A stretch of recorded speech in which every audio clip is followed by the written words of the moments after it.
As of yesterday morning, District 2 only had about 100 acres burned. And a lot of that 20,000 burnt last night was up into my district.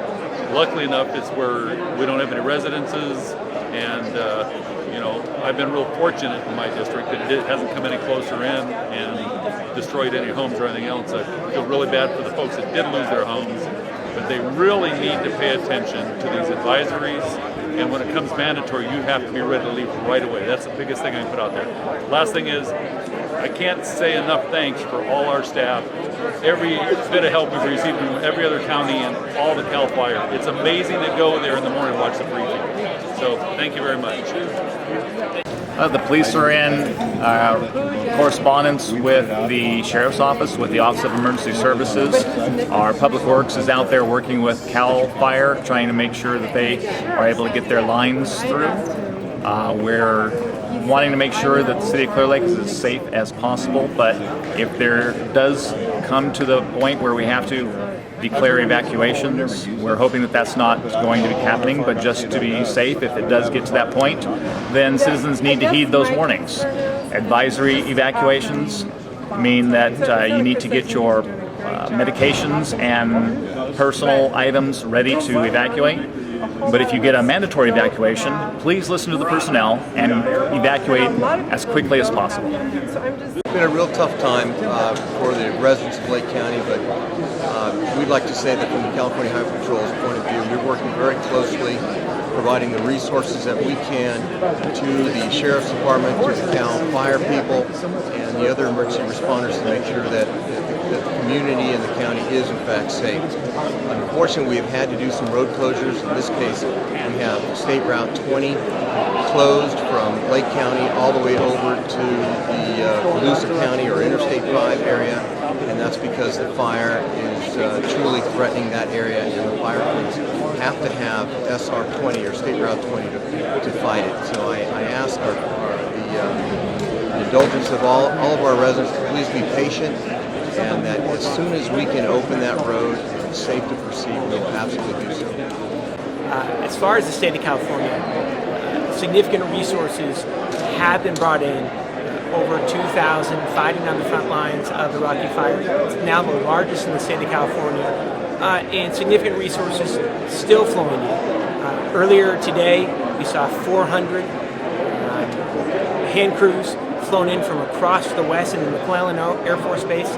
They will be active on fire lines across the state, including here at the Rocky. We have another 14 hand crew teams that are going to be activated through the California National Guard. They have been in training since Friday, and we expect those new hand crew teams, 14 teams, 20 each in each team, will be moving across the state on Wednesday. Additional air support is also flying in from Colorado as well as Wyoming. So we are throwing everything we have to fight this massive fire. Over the next few days and into the next several weeks, Lake County residents may be seeing nonprofits asking for contributions to help with the Rocky Fire. What is going to be important is to do your due diligence before giving. Go directly to the organization who is soliciting. So, for example, the Red Cross, the Salvation Army, who are both active here in Lake County on disaster assistance in the shelter. They are the two primary organizations that are providing service, hot meals, and then from the Salvation Army, and then the Red Cross is actually operating in the shelter out of Middletown right now. So I would go directly to their website and be able to give. That's going to be the best way you can help those two organizations.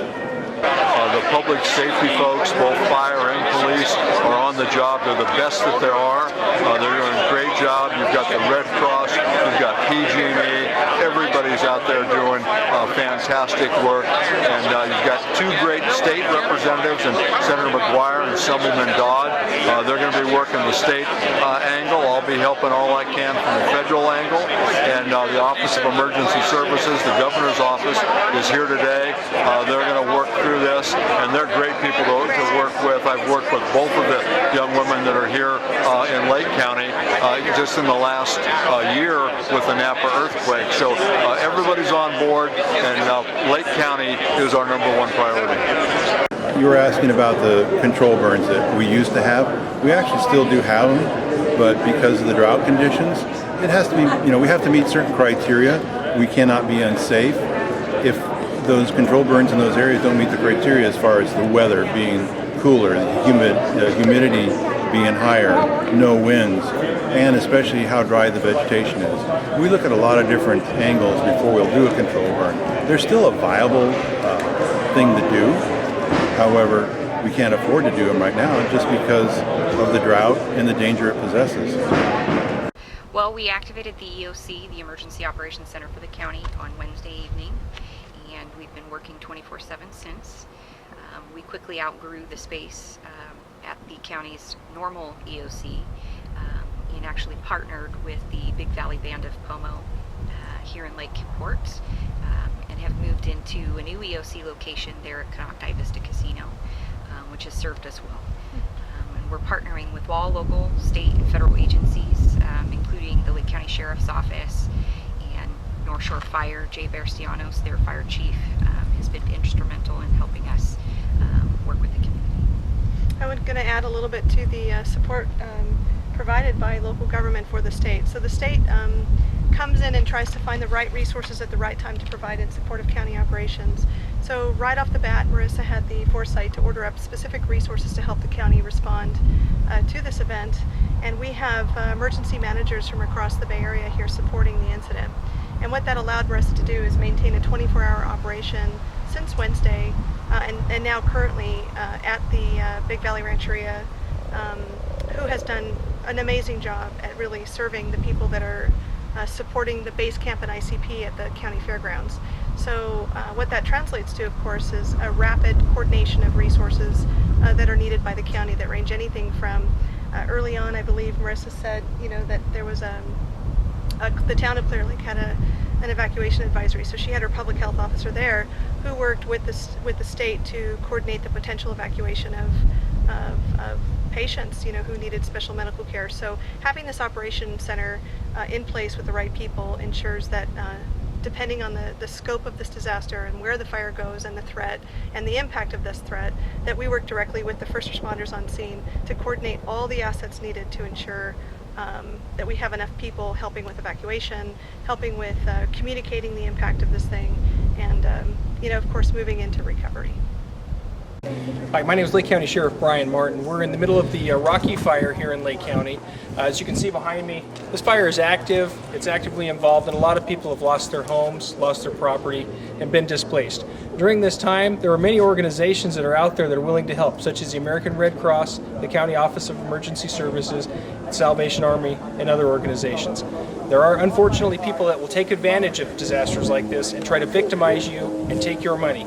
If you are asked for donations or contributions to a cause, please make sure that they are a legitimate charitable organization registered as a 501c3 nonprofit organization and or registered with the Attorney General's office. We want to make sure, and you want to make sure, that your donations go to the places where it's needed the most. I would just like to say to make sure that when you're looking for information, that you look for information in accurate news sources.